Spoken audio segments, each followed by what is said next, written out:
ৰাজীৱ ভৱনত কংগ্ৰেছৰ যোগদান কাৰ্যসূচী এপিচিচিৰ সভাপতি ভূপেন বৰাৰ উপস্থিতিত চলিছে যোগদান কাৰ্যসূচী বিভিন্ন ৰাজনৈতিক দল লগতে সংগঠনৰ সদস্যই যোগদান কৰিছে কংগ্ৰেছ দলত ১.৫ শতাধিক যুৱক যুৱতীৰ যোগদান কংগ্ৰেছত আমি পুনে পুনে গৈছো কাৰ্যসূচীৰ মাজলৈ এটা দলত নতুন শক্তি দিবৰ কাৰণে আগবাঢ়ি আহিব মই ভাবিছো আজি 100 গৰাকী এই 100 গৰাকীয়ে যদি বিচাৰে কালিলে 100টা অঞ্চলত তেওঁলোকে আমাৰ দলৰ শক্তি আৰু ভেটি শক্তিশালী কৰিব পাৰিব আৰু ময়ো আমাৰ মাধুৰ্য গোস্বামী ডাঙৰীয়া আৰু প্ৰণয় গোস্বামী ডাঙৰীয়া মোক বহু দিনৰ পৰা কৈ আছিল মই তেখেতসকল দুজনকো ধন্যবাদ দিছো আৰু লগতে মই যিসকল মোৰ লগত থিয় হৈ আছে মই তেখেতসকলকো কথা দিছো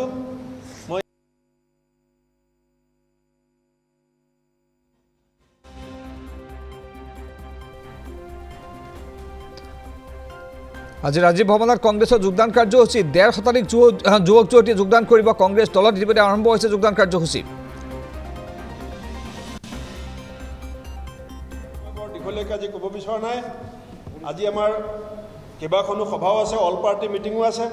কিন্তু মই সকলোকে এটা অনুৰোধ কৰিছোঁ যে আমাৰ ভাইটিয়ে কৈছে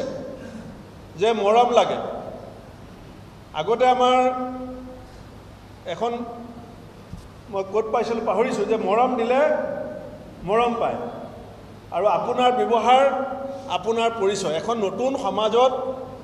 আমি খাপ খাবলৈ কাৰণে আমিও চেষ্টা কৰিব লাগিব আৰু নতুনকৈ অহাসকলৰ লগত ভাল সম্পৰ্ক কৰিবৰ কাৰণে আমি যিসকল ইয়াত ছিনিয়ৰ আছোঁ আমিও চেষ্টা কৰিব লাগিব আৰু আজিলৈকে মই 3 বছৰ কাৰ্যকাল পাৰ হৈছে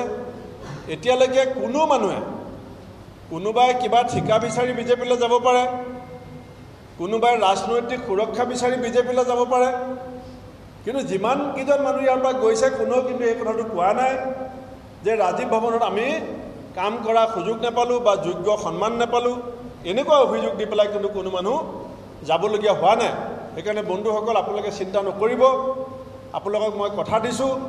চিধা আহিব চিধা কথা পাতিব মনৰ কথা খুলি ক'ব ফোনত কেতিয়াবা নেপালে হোৱাটছআপ ছিষ্টেম আছে হোৱাটছআপৰ জৰিয়তে কথা পাতিব মই নিজে ব্যক্তিগতভাৱে হোৱাটছআপৰ মেছেজ বেছি ভাল পাওঁ ফোনতকৈ কাৰণ ফোনত বহুত দেৰি পাতিবলগীয়া হয় হোৱাটছআপ মেছেজ দেখিলে স্পেচিফিক আমি সকলোকে লগত লৈ কংগ্ৰেছ দলৰ স্বাৰ্থত নহয় কোনো ব্যক্তিৰ স্বাৰ্থত নহয় আমাৰ ৰাজ্যখনৰ স্বাৰ্থত ৰাজ্যখনৰ সৰ্বসাধাৰণ খাতি খোৱা মানুহখিনিৰ স্বাৰ্থত সংস্থাপনৰ কাৰণে মূৰে কপালে হাত দি বহি থকা প্ৰজন্মৰ স্বাৰ্থত আমি এক শক্তিশালী মহাসংগ্ৰাম আমি 2026ৰ কাৰণে সাজু হোৱাৰ সময়ত আপোনালোকক পাই পেলাই সঁচাকৈ আমি সাহস পাইছোঁ আমি প্ৰেৰণা পাইছোঁ আৰু আপোনালোকৰ লগত হাতত হাত ধৰি আমি একেলগে কাম কৰিম এইখিনিকে কৈ পুনৰ আদৰণি জনাই মোৰ বক্তব্য সামৰিছোঁ বন্দে মাতৰম জয় অসম